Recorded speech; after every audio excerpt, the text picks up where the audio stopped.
Integrated business planning, or IBP as we refer to it, is a planning process that includes elements that are greatly impactful to business. They help in delivering business strategy, they help in delivering business results. It's a process that we've proven over time at a number of different companies that we've helped implement this process, and it really helps people also feel better about the work environment where they are because it reduces chaos and does things in a more planned out and a more forward-looking view than what we currently experience in many businesses.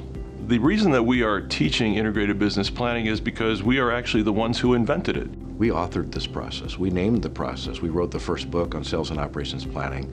We've been doing this longer than anybody else. We have a mix of people that are coming to these courses because they just got put in a role and they want to understand what they're supposed to be doing. And then we have people that are here saying, you know, process is working pretty good.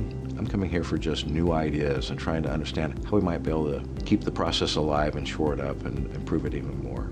The reason why I am here with my team is to really learn about the best practices in how do you stand up mature planning function as well as processes. Some of the problems that we were trying to attack as part of this course was to break down some of the disparate silos that exist within our organization as it relates to the integrated business process and try to find ways to simplify and make the process better.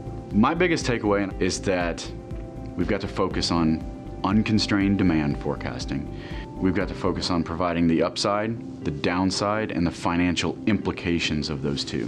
What I'm learning is, you need to have the right team as a planning organization. It's not just moving one person into the role and expect him to do the job. They need to have the right skills. So how do you start small and then scale to eventually get to a point where this whole cycle is working for you? The things that we're going to need to do, we need to be better at running our meetings, at graphically representing the data that we're discussing in the meeting, but most importantly, making sure we're going into these meetings with the issues, the suggestions for resolving the issues, and then coming out of them with action plans and who's accountable for what by when.